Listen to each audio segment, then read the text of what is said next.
అంటే మన కళ్ళ ముందన్నీ ఇవన్నీ చేసే పరిస్థితికి వస్తున్నాం. దీన్ని ప్రోత్సహించాలి, మహిళల్ని గౌరవించాలి. అదే సమయంలో ఎలాంటి అనుకూలమైన వాతావరణం చేయాలనో అవన్నీ చేసి వాళ్ళకు వర్క్ ప్లేస్లో ఫెసిలిటీస్ కానీ ఇవన్నీ కూడా చేయడం కోసం ఈ ప్రభుత్వం ఆలోచిస్తున్నాం. బిగ్గర్ ఫ్యామిలీస్కి మోర్ బెనిఫిట్స్ కూడా ఇవ్వాలని. ఒకప్పుడు Hindu divide families undivided families ఉండేటివి. ఈరోజు ఫ్యామిలీస్ అన్నీ కూడా మైక్రో ఫ్యామిలీస్ అయిపోయినాయి. దీన్ని కూడా మనం ప్రోత్సహించాలి, డిబేట్ చేయాలి. తొందరలోనే ఒక పాలసీ తీసుకొస్తాం. దాన్ని కూడా అమలు చేసే బాధ్యత మనం అందరం తీసుకోవాల్సిన అవసరం ఉంది. నెక్స్ట్, ఈరోజు ఇక్కడికి వస్తే మనం 24 అయిపోయింది, 24, 25 అయింది, 25, 26కి వచ్చాం. ఏం చేయబోతున్నాం ఒకసారి బ్రాడ్గా మీ అందరికీ రిమైండ్ చేస్తున్నాం.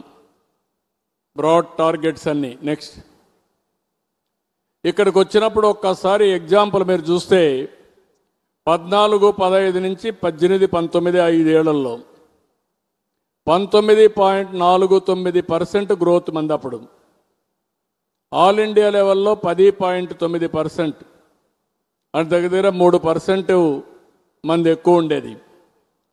ఈ గవర్నమెంట్ వచ్చిన తర్వాత 19, 20, 23, 24 5 సంవత్సరాల్లో 10.32, గవర్నమెంట్ ఆఫ్ ఇండియా 10, 13.49 నుంచి 10.32కు పడిపోయింది. అంటే ఇక్కడ గుర్తుపెట్టుకోవాల్సింది దీనివల్ల ఎఫెక్ట్ ఏంటంటే 7 లక్షల కోట్ల రూపాయలు జిఎస్టిపి కాంట్రిబ్యూషన్ తగ్గిపోయింది. ఈరోజు మనం ఉండే జిఎస్టిపికి అదే రేటు కానీ గ్రో అయింటే 7 లక్షల కోట్ల రూపాయలు అదనంగా వచ్చేది.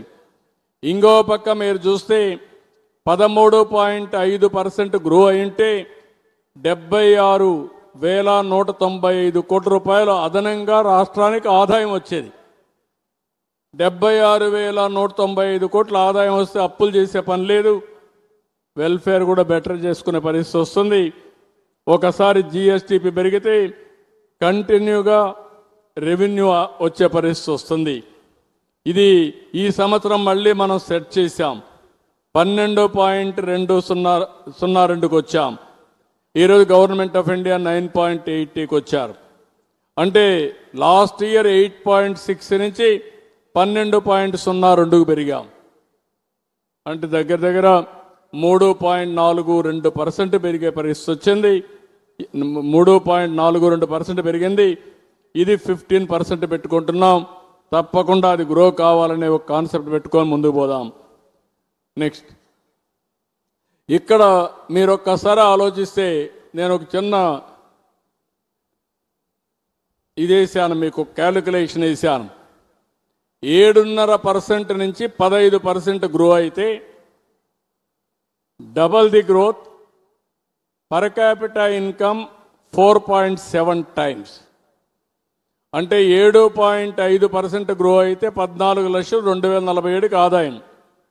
అదే 15% అయితే 66 లక్షల రూపాయల ఆదాయం.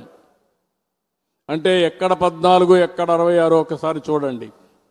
ఇంకో పక్కన 10.32% 5 ఏళ్ళు లాస్ట్ గవర్నమెంట్ గ్రో అయ్యారు. అది అయితే రేపు కూడా 47-48కి 25 లక్షలు అవుతారు. అదే తెలుగుదేశం పార్టీ హయాంలో 14-19 13.49%. ఈ 13.49% అయినా 49 లక్షల రూపాయల ఆదాయం.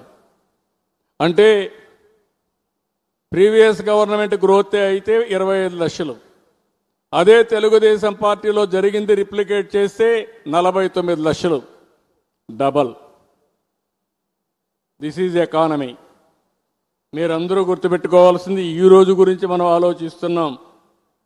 సిఏజిఆర్ అనేది ఈరోజు మనం ఎప్పుడు నాకు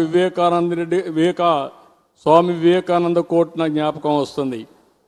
ఆయన ఒకే మాట చెప్పాడు, ఒకప్పుడు చేసిన కర్మ ఫలితాలు ఇప్పుడు అనుభవిస్తున్నాం, ఇప్పుడు చేసే కర్మ ఫలితాలు భవిష్యత్తులో అనుభవిస్తాం.